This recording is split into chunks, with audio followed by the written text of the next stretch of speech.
Yo! Ako nga pala si Jerber.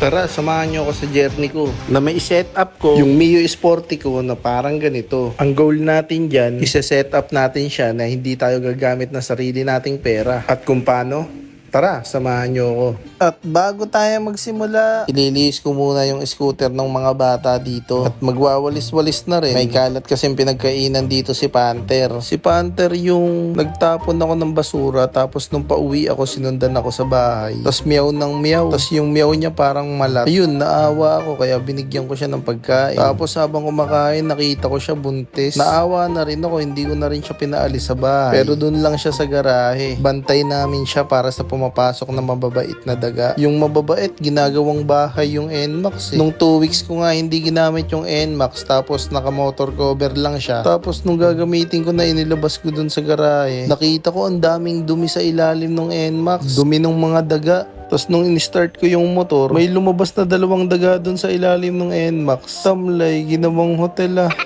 Ayan naman yung bagong luma na dibdib ng inner flaring. Yung nakasalpak kasi, di ba? Sinabitan siya ng sidecar kaya may maganda siyang butas. Mabalik nga ako sa kwentong daga. Nung nandun din kami sa kabilang bahay, madalang ko rin gamitin yung NMAX. Lagi kong ginagamit pa rin si Mio. Kaya yung loob ng NMAX ko binahayan ng daga. Tapos ang masasaklap pang ginawa, pinaggangat-ngat yung mga wire. Grabe. Kaya pala wala na akong flasher. Ayan no, tapos meron pang mga buto-buto yan. Yung mga pinagkainan nila hanggang dun sa taillight, putol-putol yung mga wire. Kaya nila nagawa siguro yun kasi gumanti lang sila sa akin. Kasi yung mga kalahi kasi nila nun, hinuhuli ko eh. Meron kasi kung in-order nun sa Shopee yung trap. Yun nga lang, nung bandang huli, bumawi sila. At mabalik nga tayo sa usapan naman ni Mio. Bala ko nga ibenta yung mga pwedeng ibenta dito sa parts ni Mio para meron na tayong panimula na gagastusin. Yung headlight niyan, orig na Stanley pa. Magkano kaya mabibenta yung buong flarings kasama yung headlight? Pa-comment na lang din mga boss para may idea ako. Pati yung mugs, benta na rin natin. Papalitan din naman natin yan eh. Wala nga palang sira yun namin, nadikit lang na tape. Mamaya ko naman lilinisin yung chassis tsaka yung mga singit-singit niya. May pupuntahan lang ako. Tara, samahan nyo ako. Dumating na kasi sa kabila yung in-order kong double deck. Uy, wala pang ligo-ligo. Mas makinis pa si Bumblebee. At nandito na nga ako sa bahay ni Erma. Yung naiwanan kasi naming kwarto dito, bala kong ipa-bed space. Kasi sayang naman, wala namang natutulog dun eh. Ito nga pala, may munti rin tayong computer shop. 6 nga lang pala yung PC ko dyan. Ito yung kwarto naman namin na ipapa-bed space. Pero dapat babae lang. Tapos ang requirements, dapat walang jowa. Tapos may interview pa yun, i-interviewin ko pa yun. Yung one-on-one lang ba kami? Hindi, joke lang.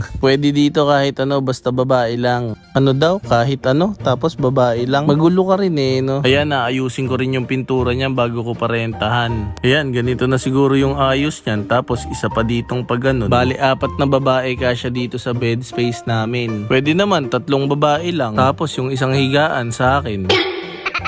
Hindi, joke lang. Baka mapalayas ako ha. At ginabi na nga ako. Pero pwede pa naman natin linisin si Mio. Doon ko nga siya lilinisin sa may hulog-hulog. Pero teka, nung pinapaandar ko parang may naririnig ako. Naririnig nyo rin ba yung ingay na yun?